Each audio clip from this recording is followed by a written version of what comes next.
Hi, welcome to ECHL Week Presents. I'm Barry Schickling.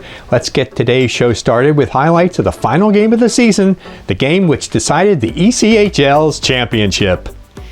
It wasn't that surprising. The Florida Everblades defeated the Idaho Steelheads on June 9th to win the Kelly Cup title for the second straight time. But what did turn some heads was that not only did the Blades eliminate the wrapup Cup champions, who had one of the greatest regular seasons in league history, they did it in the minimum number of contests. It was the first time since 2017 and just the third time since the Kelly Cup was first presented in 1997 that the final series was a 4-game sweep. The last game of the series was also unusual, considering how Florida took the lead in the first period, lost it in the second, then fell behind in the third before rallying to reclaim the cup. In the first period, Sean Jostling scored twice for the Everblades. First, he took a pass from Joe Pendenza and capitalized on the ensuing breakaway. Less than 3 minutes later, his poke check at the Florida blue line led to another breakaway goal. That sent the Blades' largest ever home crowd of more than 7,800 into a frenzy. But there was still lots of drama left to unfold. It started when Idaho's Ryan Domowski's backhander from in front of the net halved Florida's margin. A minute and a half later, it was Domowski again, this time on the power play. His shot from a stride in front of the goal line after an astute pass from Owen Hedrick tied the game and completed a momentum shift. It all seemed to be going the Steelies' way when Captain A.J. White kicked off the third period by giving Idaho its only lead of the game. In the first possession of the stanza, White found a loose puck in the crease and fired it home to give Idaho some life. But a few minutes later, Florida's Stéphane LeBlanc got the puck while unguarded at the top of the right wing circle, and the game was tied again. The next goal was the final one of the season, and the Kelly Cup clincher. Watch Brandon Hickey's shot from the blue line hit teammate Levko Koper. After being on his knees, Florida's Tyler Irvine had enough presence of mind to get back to his skates and swat the puck into the net. Cue that sellout crowd emotion again. Florida goalie Cam Johnson, more about him a little later, made 5 saves to seal the victory after his team took that third period lead. What was especially impressive is that defensively, the Everblades did a great job keeping the puck away from their net for much of those last 12 minutes. Let's hear from a couple of the Florida players, plus head coach Brad Ralph, who became just the 5th ECHL bench boss to record titles in consecutive seasons. You know, it's funny, when you haven't won, it feels like it's so difficult. And then once you do it again, you're like, we can do this. You know, the funny thing is, we didn't change much. You know, like, you've kind of got a winning recipe. Let's stick with it. And you know, I think the players were the same mindset. They knew what it took. It you know, when we're saying the same things, we're doing the same things we did 2 years ago, breeds another level of confidence in your group. Just my journey start to finish, it's been each year's been so different with different challenges, you know, like as you're going into a role of an older guy from a rookie, and you know, when COVID happened and you're going to a different organization with higher expectations, that's been, you know, one of the pinnacles of the league for a long time versus an expansion team. Like, you know, you grow, but it's flown by. It really has flown by though. Like, looking back now, these 6 years have flown by. And especially these last 2, you know, I played the most hockey, but they've gone by the fastest in a weird way. You know, there's an element of dedication and sacrifice that you've got to be willing to go down that road. Like, this year was not an easy path. We were the lower seed in every round, and you know, these guys, they never complained. We never had excuses, and you know, it takes your family, everyone involved to support us going down these tough road trips. And so yeah, it really is the choice, the want, the desire that is more important than anything else. The first thing that comes to mind was our end of the year dinner, where every guy on the team stood up and said some words about the season. And yes, it was we met our ultimate goal, but I think it's, you know, people go to Florida to say, oh, in Florida the weather is amazing, everything's amazing, that's why guys go there. But really, it's about the people, and that's what everyone when they spoke at that end of the year dinner talked about, was how the group of guys, girlfriends, wives, kids, coaches, everybody in the organization was just first class, and that was the main reason that we were able to get it done, is that we were a complete unit and we're all brothers now. Goalie Cam Johnson was named the June M. Kelly playoff MVP for the second straight season. Let's hear what a couple of teammates have to say about his performance. As a defenseman who likes to pride himself on defensive game, he's it's so calming.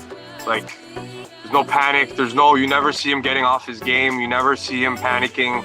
You know, it kind of brings a little bit of it takes a little bit of the edge off for everybody, knowing that if there is a little breakdown, he's gonna get you covered most of the time. So, you know, privileged to see him compete, privileged to play in front of him, and he's bailed me out of a lot of bad spots. So, you know, it's huge for organization. CJ's a different animal. He's the best goalie I ever played with, and just his mindset, like, he's a never say die kind of guy, never quit kind of guy. And it's same like with the veterans. He gave, like, knowing that he was our backbone in the net, and he had our back whenever we made a mistake in front of him.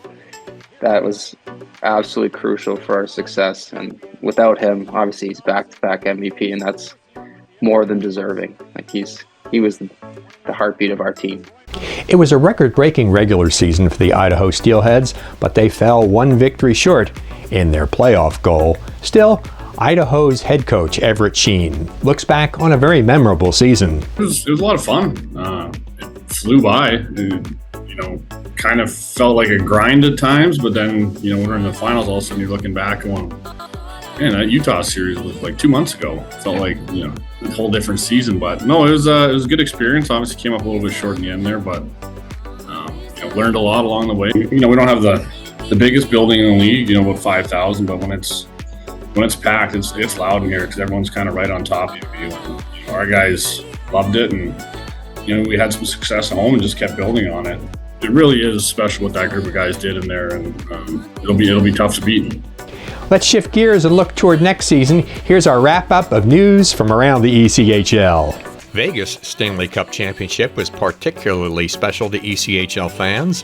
That's because a record 14 ECHL alumni were part of the organization this season. In addition to head coach Bruce Cassidy and assistant coach Ryan Craig, there were 5 players, including 4 of the team's goalies, 4 hockey operations personnel, and 3 broadcasters who were part of the Golden Knights during their first NHL championship season.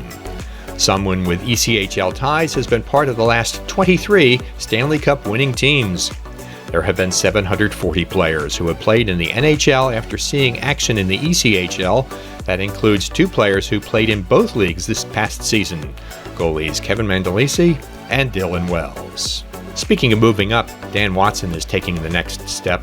After 6 years as head coach of the Toledo Walleye, Watson has been named as the bench boss of Grand Rapids in the American Hockey League. Since taking over as Toledo's coach in July of 2016, Watson's regular season record includes the most wins for any Walleye coach and second most in Toledo history behind ECHL Hall of Fame goaltender Nick Vitucci. He led the team to 2 Kelly Cup final series, was the fastest coach in ECHL history to reach 100 wins, and was named the league's Coach of the Year in 2017. It's an honor. It truly is an honor to be standing here today. You don't know how special this means for me. You know, obviously been with the Red Wings organization in terms of affiliation for 14 years. Something I worked hard for. You know, trying to be a good person, number one.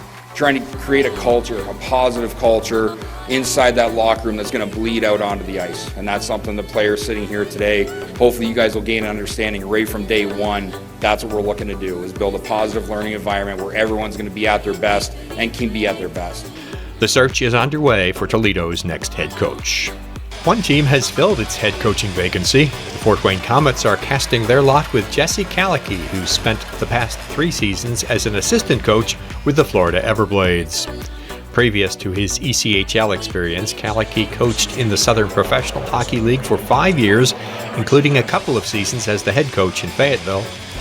We need to be flexible in how we play, because what we do against one team certainly isn't going to work against every team, but we're going to have pillars of how we're built and what we believe in, We definitely want to be a bigger team, a heavier team, a physical team, a tough team. I certainly believe at our level, that's how you win. You have to have toughness and you have to have the skill to go with it. Ben Boudreau, who spent the last 4 seasons as the Comets head coach, did not have his contract renewed. One more coaching change. The Trois-Rivieres Lions have named Pascal Réaume as their new coach and general manager. Réaume had been the team's assistant coach during its first 2 ECHL seasons. Réaume's playing career included more than 300 NHL games as well as nearly 600 more in the American Hockey League. Since his playing days ended, his stops in the coaching ranks have included the Quebec Major Junior Hockey League as well as the AHL. The Lions also announced the departure of Marc-Henri Bergeron, the team's vice president for its first 2 years and interim coach for much of last season. Tuesday was the deadline for teams to complete future considerations trades from the 22-23 season. Any players acquired at this time will force teams to make quick decisions about whether they should be added to the season-ending roster. The page turns quickly from last year to next season. That's because today, June 23rd, actually starts the 23-24 campaign. Starting today, players may be signed to contracts for next season. And the 35th season of the ECHL was a record one in terms of attendance. Counting both regular season and playoff games, the league topped 5 million in attendance for the first time. That translated to an average of 46.29 per game in the regular season and 46.61 for the postseason. It seems the ECHL is more popular than ever. Time to put the wraps on the 11th season of ECHL Week. We thank you very much for watching all season long. Make sure to follow us on social media to keep up to date on everything that's happening in the ECHL. Have a great summer.